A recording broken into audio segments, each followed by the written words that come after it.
Hey everybody, welcome to PowerBoat Television. You might recognize this fine-looking fella beside me from last season. This is Chad Buchner. How are you? Manager of Operations for the Trent Severn Waterway. How's it going? It's going great, Steve. Thanks for having me back.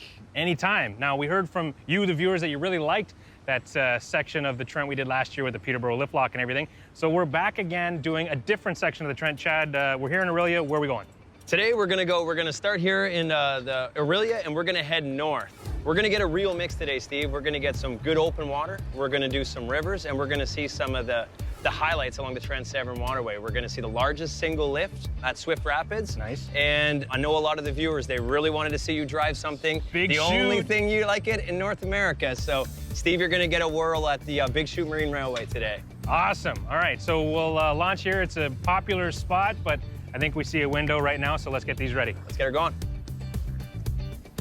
The Port of Orillia is entirely transient docking and has a great ramp, but it can be popular, so make sure you're ready to rock before pulling up to keep the line moving.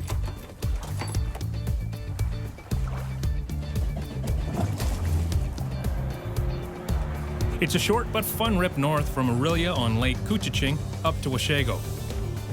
We're heading towards our first lock of the day, but it's actually the last lock built on the system. Smile, you're on PowerBoat Television. In the height of the summer, you'll see everything from Waverunners to dayboaters to cruisers. All have to respect the speed limit, though. So, Steve, that's what makes this part of the system so unique. We get the open waters of Lake Couchiching, Sparrow Lake, and of course, Lake Simcoe mixed in with the Severn River here as well. So it literally is enough for everybody. But the one thing I always caution boaters when they're traveling through the system, as you can see, the orange sign behind the cruiser is the 10 kilometers an hour sign. We really ask our boaters to really respect the wake when they're going through, especially in these narrow channels. As you can see, you know, some of the shoreline here and the granite outcrop here, we want to make sure we're protecting that for future generations as well. In a sense, cruising along slowly on high-performance Waverunners is a little like taking a Ferrari on a slow Sunday drive. But they're really comfortable to putt along on. And this pace gives you a chance to talk to your riding partner and to take in the scenery. From Washego, it's only 1.5 nautical miles, or less than 3 kilometers, to Lock 42. So this is the first lock we're coming up to today. This is Couchiching. Yeah, we're coming into Couchiching Lock. This was the connector piece for the Trent Severn Waterway. Well, the first lock was built in 1833 in Bobcaygeon. This is our newest. Couchiching Lock was constructed and completed in 1920, completing the link of the entire Trent Severn Waterway. So it connected Lake Ontario to Georgian Bay. So before we go in, like, get lines ready, right? Yeah, let's get the lines ready. Hey, you like how sturdy these new ones are? You can just stand up and you're fine. You just gotta watch your belly when you're leaning over them. We're not hitting the throttle. Settle down. We should have no issues in going in or space, but a lot of times when you're coming in, follow the lockmaster's direction so they can make sure they can fit all the other boats into the lockage with us. So it looks like our lockmaster Cam is comfortable with us coming in on this side, so let's bring her on in and you can be the guest. Ooh. You are my guest today. I like it. Not much traffic today, but there can be. The Couchiching Lock is pretty standard for the Trent, a drop of about 20 feet or 6 meters, and within a few minutes, you're back on your way. So what's the painted blue mean?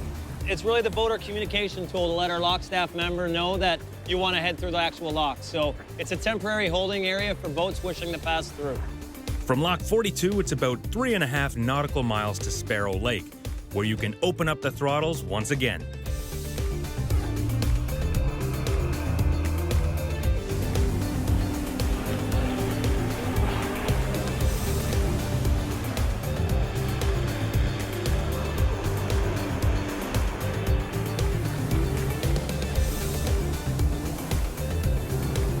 Later in the show, we go through the biggest drop of any lock on the system and cross the one-of-a-kind Big Chute Marine Railway. Raises and lowers boats by 47 feet, and we do it in a record time here, Steve. This lock from start to finish operates in 6 minutes.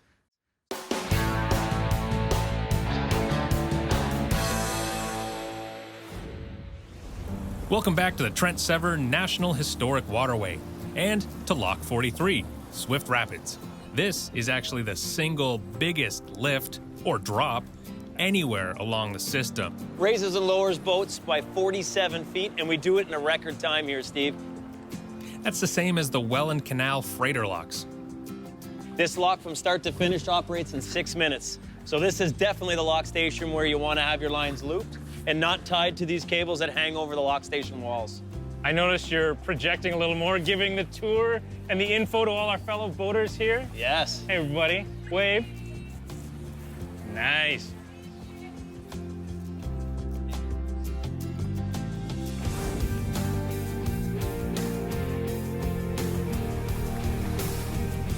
That was cool, man. It's cool. It goes so fast it like looks like a time lapse. You don't even realize how fast it actually goes.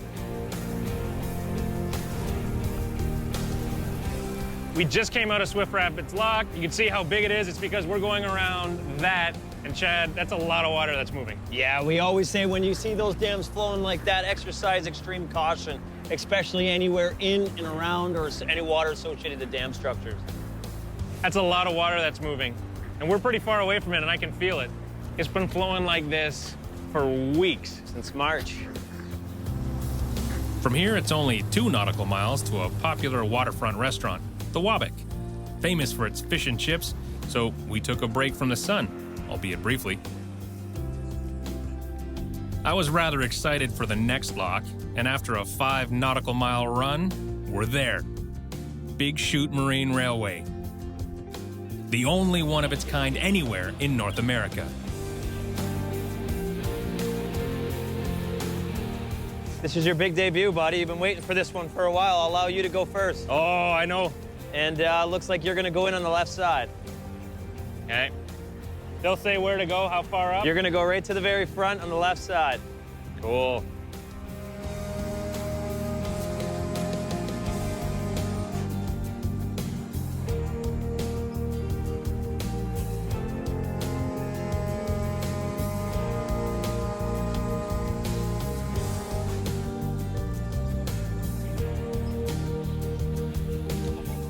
So you told me if I could drive this, I have to have done my research. Yes, have you been doing your research? We'll see. Now, the Big Chute Marine Railway was first built in 1917. 1917, the first cart was constructed. That is correct. Okay. And it was a railway instead of a lock because 1917, still in the height of the Great War, now World War I. So Yeah. expertise, money, and materials in shorter supply.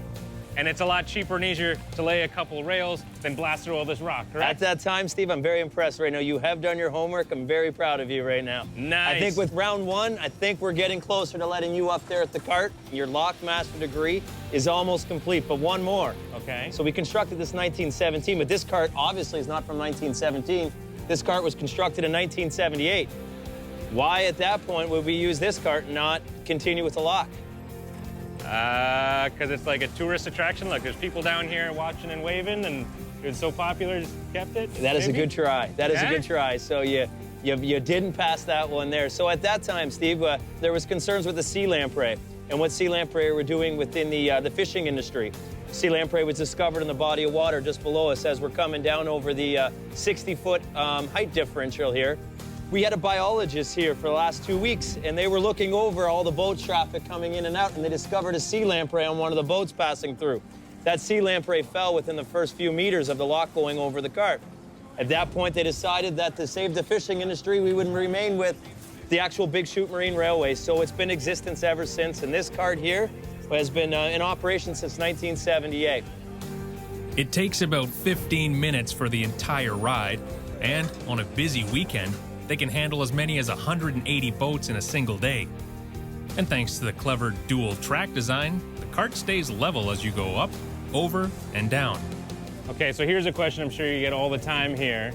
What happens if, machines break and things like that? What if it breaks down? Do we just go rolling for a ride down and splash in and put our arms up like a log flume?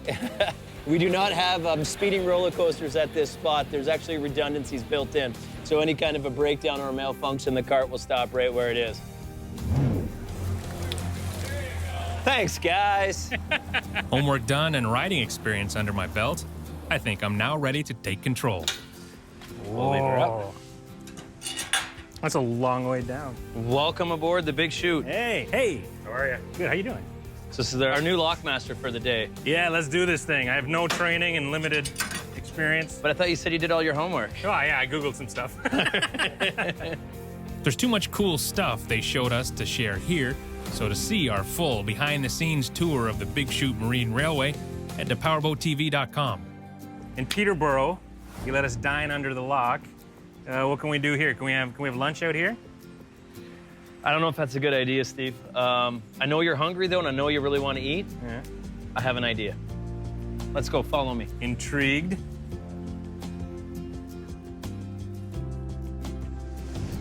So this is the old girl? This is the old girl here. Constructed in 1923, and we ran her until the 2000s. Really? Yeah. But it's like the old school, just 2 tracks down that hill. 2 tracks right down that hill to the other side. You drop off there pretty good. Yeah, should be on a pretty good perch going down here, yeah. Scared to clean out of your pants. We don't want that. No. When we come back, we continue through the final lock and into the big water of Georgian Bay.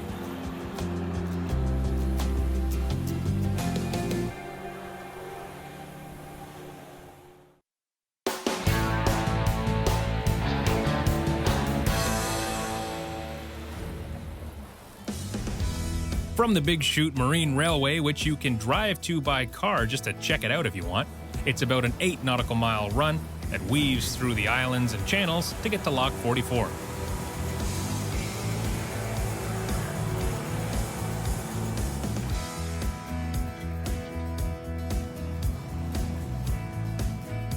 Welcome to Port Severn, Steve. So this is our Port Severn lock station. This is the smallest lock that we have on the Trent Severn Waterway. It's 84 feet and usable, but it's only 23 feet wide. Why is it so small?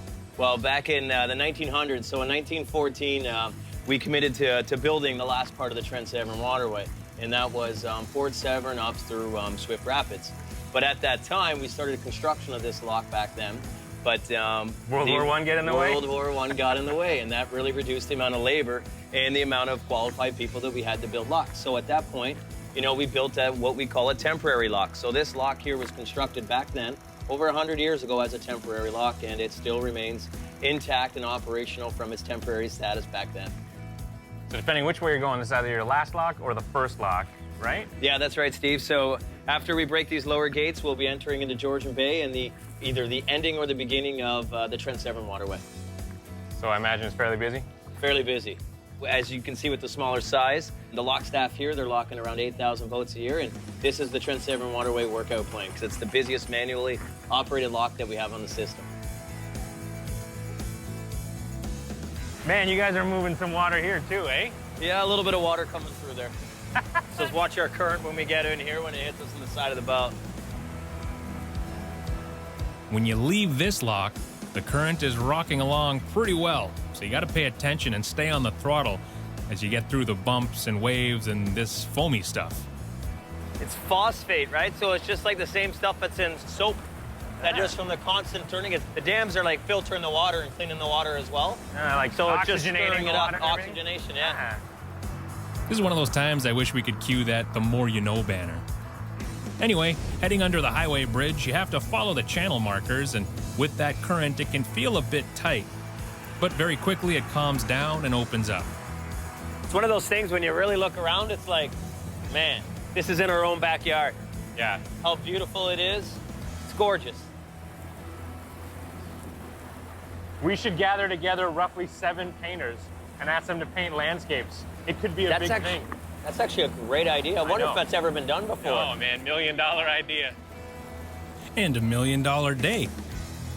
For anyone that's gone out into Georgian Bay, you'll know conditions like this don't happen all the time. So when they do, you make the most of them.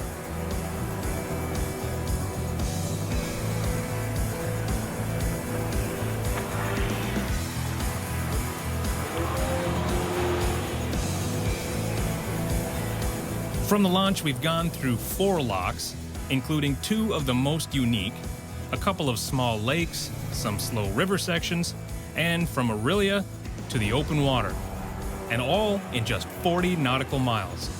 This is definitely a must-do day trip for anyone Just happens to be a little more fun if you happen to have wave runners.